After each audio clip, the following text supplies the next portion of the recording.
yang teranduk panggawan atau diolo pada masyarakatnya itu yang tidak dilapor sama kiainya. Adakah orang di muka bumi ini yang membaktikan hidupnya, seluruh hidupnya untuk melayani orang sehebat para kiai itu? Tidak pernah jelas apa gajinya.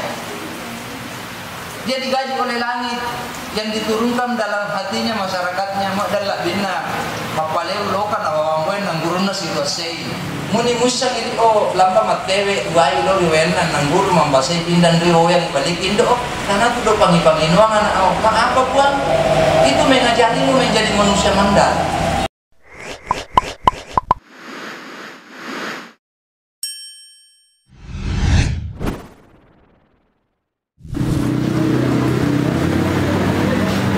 Assalamualaikum warahmatullahi wabarakatuh.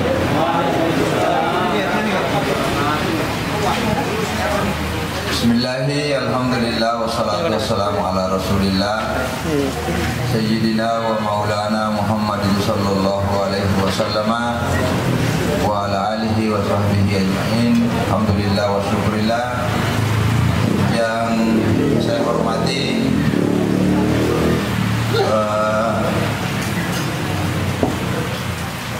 guru saya juga ini, sahabat saya Ustaz Subhan. Yang saya hormati Sarif SAG, MAG.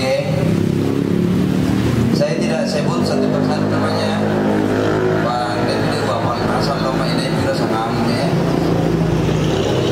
Ada sahabat saya juga Farhan. Ada dia dari Duyo, ada Wawan dari Peburu.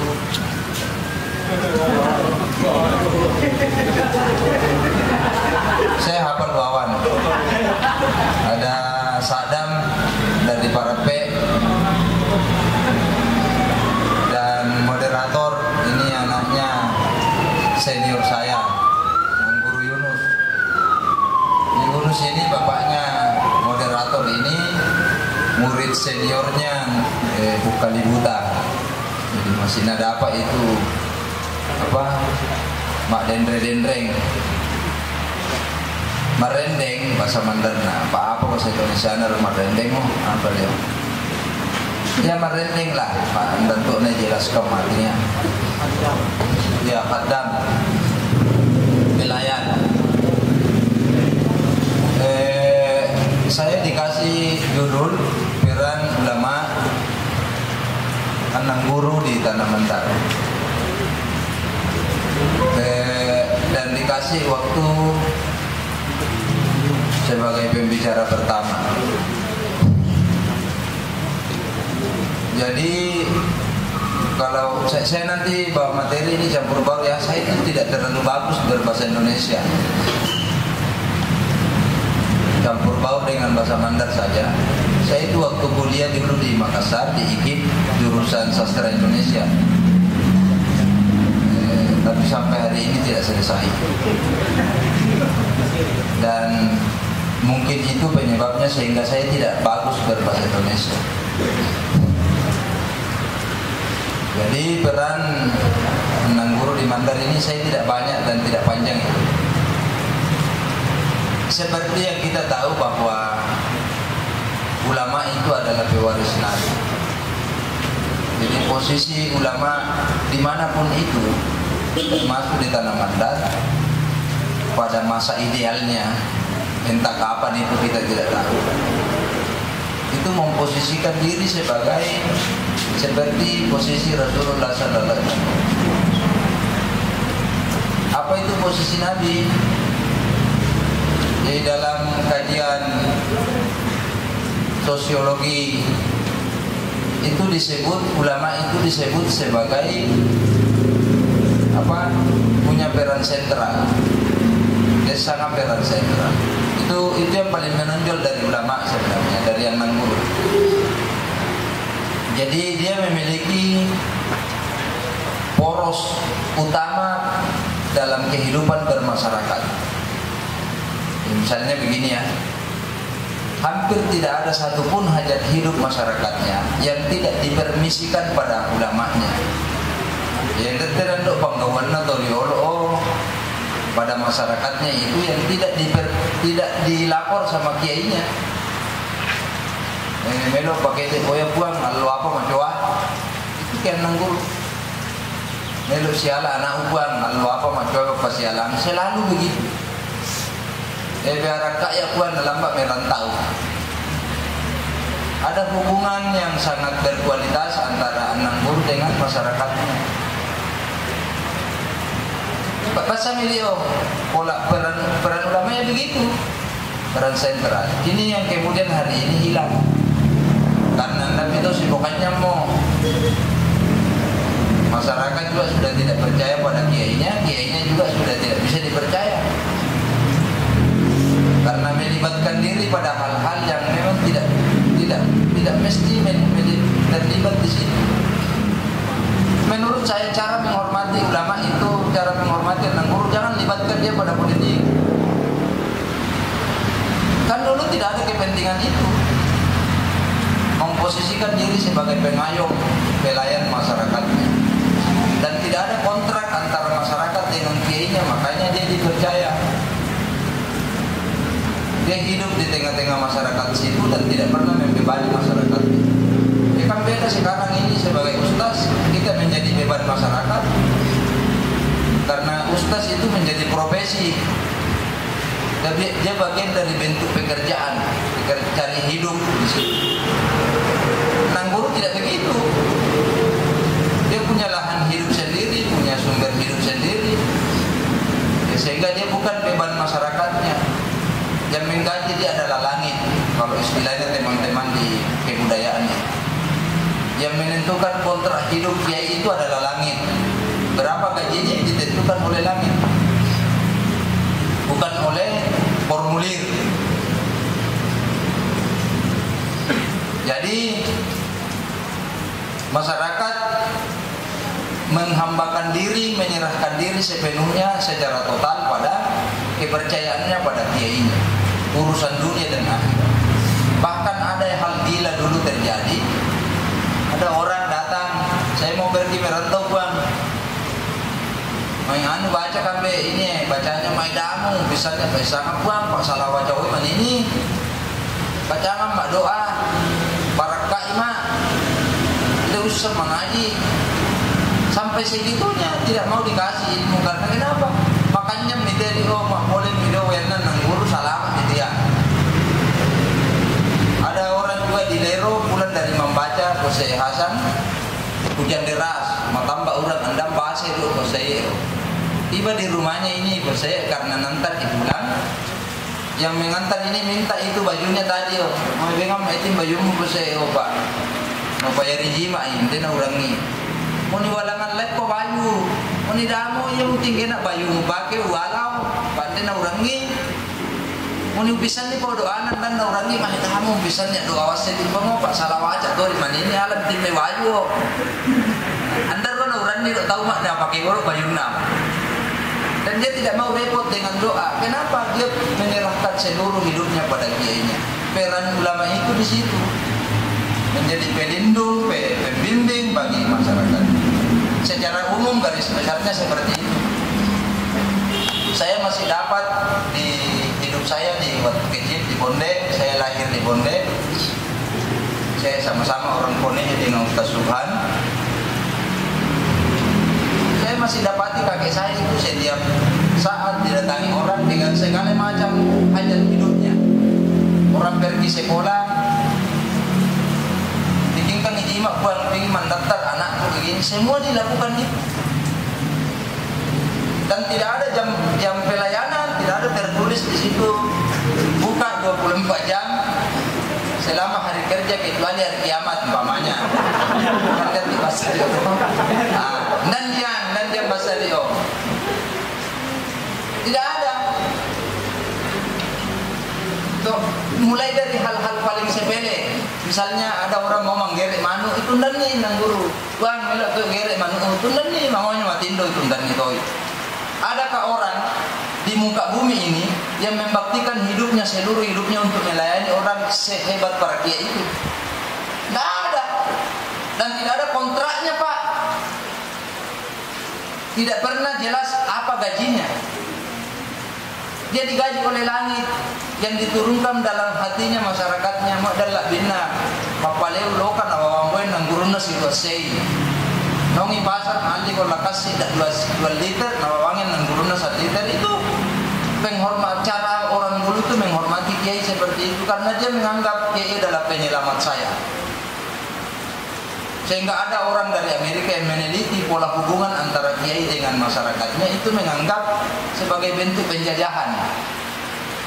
Nangga itu para kiai menjajah masyarakatnya karena masyarakat kan tidak digaji disuruh-suruh. Macam zaman-zaman dia woyanan nanggur kan di hati woyan boleh nasi itu bakapung. Apa sialan nangguru boleh nasa? Tidak kan tidak apa sih semua masih hidup nangguru tak di Parape. Ada hajatannya di sana, semua orang hadir, tidak ada kontrak, tidak ada pembicaraan awal berapa saya digaji. Orang Barat menganggap itu bentuk penjajahan. Tidak, itu pengabdian. Kenapa seperti itu? Karena ulama itu kembali ke pasal 1 tadi, memposisikan dirinya sebagai Rasulullah, sebagai pelayan umat, sebagai orang yang berdiri pada depan pasang badan untuk orang-orang yang tidak berdaya. Itu Rasulullah kan seperti itu. Tahu kenapa Rasulullah populer dalam bahasa sekarang? Kenapa Nabi sukses membangun peradaban selama 22 tahun? 20 tahun lah. Kenapa beliau sangat digandrungi, begitu populer? Kalau dalam bahasa politik, Nabi itu adalah oposisi pada ketidakadilan.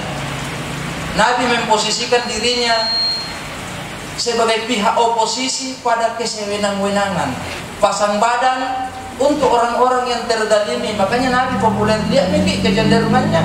Orang-orang yang pertama masuk Islam itu orang-orang malam, orang-orang kasih asih semua. Sumayyah, Ammar bin Yasir, Bilal, yang Nabi populer di situ. Karena masyarakat yang teraniaya ini berasa ada loh pelindung, ada orang yang rela pasang badan untuk saya. Ulama begitu dulu di tanaman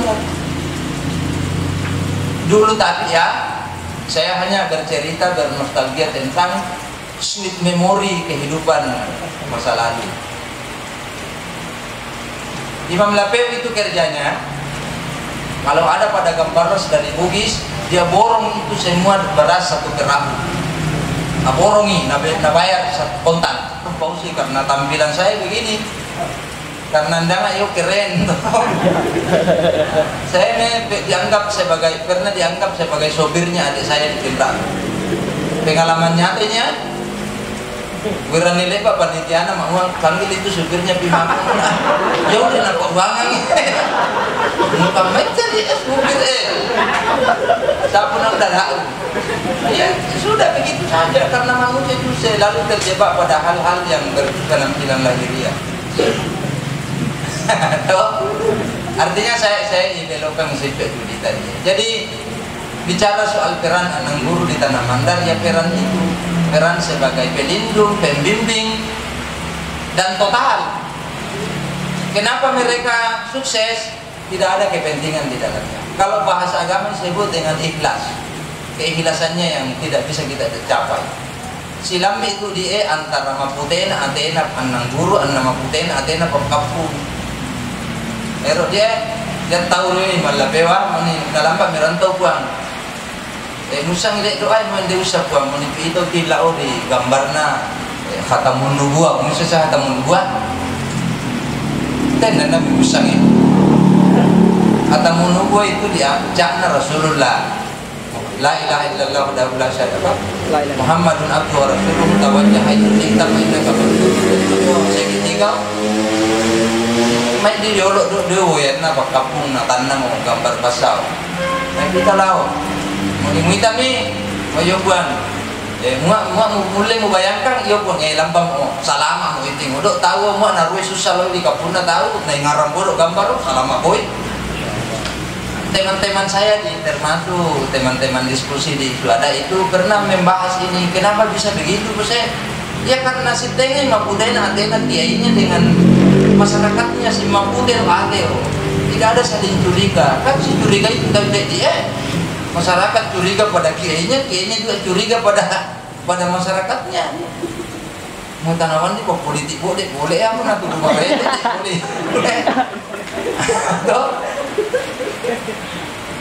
Ya peran-peran itu, sehingga satu kali para kiai ngomong semua samina wa ta'na, tidak ada. Jadi perilaku masyarakat dulu itu sama dengan perilakunya santri semua dulu orang. Apa yang menjadi ciri khas santri yang dituangkan dalam kitab Ta'limul Muta'allim itulah sifatnya Pak Kampung. Samina wa ta'na. Jadi mau pawotor, mau togengge to pasialangan marke itu lo nang guru. Polemik kiainya sudah selesai masalah. Nah, kenapa kita berubah hari ini? Karena perubahan nilai itu. Kekiaian, keanangguruan, keustasan menjadi sebuah profesi. Saya KTP saya itu kalau diperiksa, saya jengkel. KTP saya itu kan ada di situ pekerjaan. Tahu apa pekerjaan saya? Imam masjid. Itu perekaman EKTP pertama di Dunglero tahun 2002 kalau saya tidak salah. Imam masjid itu bukan pekerjaan Pak, itu pengabdian. Tapi kan tidak bisa dirubah seenaknya. Pak malaknya prosesnya rumah dirubah yo. Jadi begitulah pekerjaan saya itu imam masjid. Nah saya ini tidak selalu jadi imam masjid karena kesalahan cara pandang itu. Akhirnya apa yang terjadi? Ya ada orang menganggap dirinya menjadi imam itu sebuah pekerjaan. Dia menuntut gajinya, dia menuntut apanya. Para kiai tidak melakukan itu, sehingga dia dipercaya jiwa raganya. Pak Kampung itu diserahkan pada kiai. Sistem ini saya kemarin mohon maaf nunggu waktu ada adik-adik ini hadir di sana, saya sedikit ngomong ini ya. Saya sedikit pernah dikritik Farhan itu soal kecenderungan saya selalu bermesraan dengan masa lalu. saya bukan mengkritik, saya hanya ngomong dengan teman-teman. Salah satu yang tidak diterima sebagian kalangan itu ketika di Salafi Barape itu turut melibatkan diri dalam pendidikan formal. Tapi kita tidak bisa tidak melakukan itu karena sistem hidup memaksa kita melakukan itu. Kenapa? Tidak ada lagi hari ini di bumi Indonesia seorang kiai yang memposisikan dirinya sebagai kiai khos yang tidak terikat dengan hal-hal yang formal, yang melayani masyarakatnya dengan pelayanan seperti pada masa lalu. Jadi hubungan itu tidak dibangun berdasarkan formulir saya mendaftar, karena kepemilikan masyarakat terhadap eksistensi kiai itu menjadi dibatasi oleh hal-hal formal itu. Dia mestinya menjadi milik semua. Jadi biarlah nang guru subhang, nang guru busra misalnya yang membangun itu sistem pendidikan legal formal itu, tetapi anak guru dipisahkan dari semua itu. Dia hidup dengan hidupnya, melayani masyarakatnya minimal di Barape itu. Mesti nasiri atau tahu deh apa saya. Tapi kan sistem pendidikan formal ini juga tidak bisa diabaikan karena sistem hidup memaksa kita untuk melakukan ini. Ada lagi satu wacana yang menurut saya ini agak sulit dilakukan. Saya pernah ketemu, biar ngalor ngidul ini nunggu ya, nanti kita bahas di diskusi nanti. Saya pernah ketemu dengan almarhum Kiai Haji Sarifuddin Muhsin di Bablapeo. Waktu saya datang minta berkah pembangunan menara masjid saya di Lero. Oh nak lao barakah yang tori buang, saya mau peletakan batu pertama menara. Saya iseng ngobrol, kenapa Lapeo tidak membuat yayasan pendidikan? Yang di sana ada kas masih onder lo tersentuh. Berapa miliar itu kas masih di Lapeo? Oh, saya tawarkan itu, kenapa kita bikin yayasan Malapeo? Apa nak bilang Sarifuddin Muhsin? Ya disuruh mamai kape pas itu mau canggih tahu. Kan bahasa gayanya kan begitu. Disuruh main, pisannya mati. Perbedaan masyarakat Mandar dengan masyarakat Jawa itu, orang Jawa itu mengirim anaknya ke rumah kiai pada saat kecil. Ia penalo di alam kayam mi dio mande dio matindo dio kayam penalo di ala, itu namanya pesantren. Yang bisa pesantren ngomong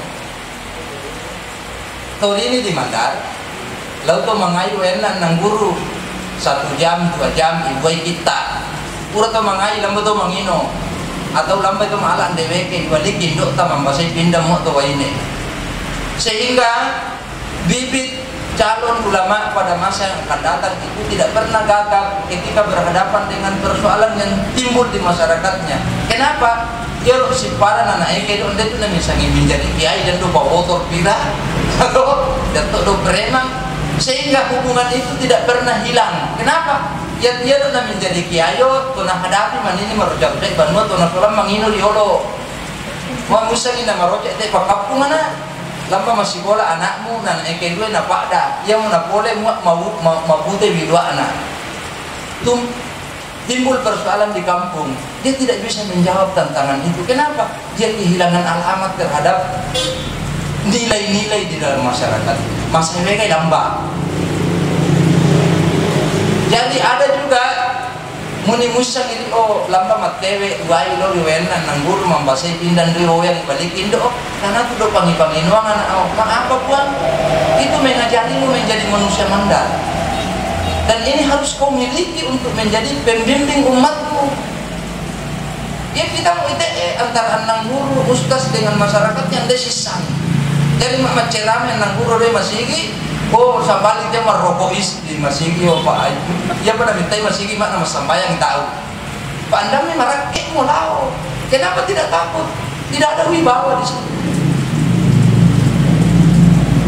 Karena peran ulama itu yang hilang. Peran pada pembimbing umatnya, pembela umatnya terhadap apa saja. Ulama hari ini sudah mulai kehilangan nilai itu. Ada orang teraniaya, ada orang dikembalikan dari rumah sakit karena tidak sanggup membayar. Mestinya yang paling dulu bicara keras itu kiai. Yang paling dulu protes itu kiai. Harus tampil menjadi pembela. Jadilah seperti Rasulullah, rela pasang badan untuk membela orang-orang yang tertadi. Dan apa yang saya sampaikan ini boleh benar, boleh tidak, karena ini adalah asumsi saya, pendapat saya. Ada analisis lain itu tidak ada masalah. Dan sangat mungkin keliru karena saya tidak berbicara berdasarkan kajian akademik. Ini hanya amatan saya terhadap fenomena yang terjadi dalam masyarakat. Jadi saya juga heran kenapa saya dipanggil sebagai pembicara, karena saya ini biasanya orang kalau jadi pembicara dalam satu tema kegiatan seperti ini biasanya itu yang mewakili memenuhi unsur akademik, dan saya sangat jauh dari situ. Sekolah saya tidak beres, tidak selesai sampai hari ini. Tapi ini hanya bagian dari apa yang saya alami pada masa lalu berdasarkan cerita dari orang yang lebih senior dari saya, bapak saya, kakek saya. Ini yang saya sampaikan sebagai kesimpulan dari pengamatan itu. Ini yang muncul di kepala saya. Saya kira itu mudah-mudahan kita masih bisa bertahan sampai selesai acara di sini. Mudah-mudahan kita tetap santri sampai mati. Amin. Itu yang paling penting, karena santri itu punya identitas yang berbeda dengan yang lain. Mereka punya etika, mereka punya moralitas yang berbeda dengan orang lain. Bukan pada pengetahuannya membedakan Anda dengan yang lain, tetapi etikamu, moralitasmu sebagai santri. Saya kira itu. Wallahul muwaffiq ila aqwamit thariq. Wassalamualaikum warahmatullahi wabarakatuh. Waalaikumsalam.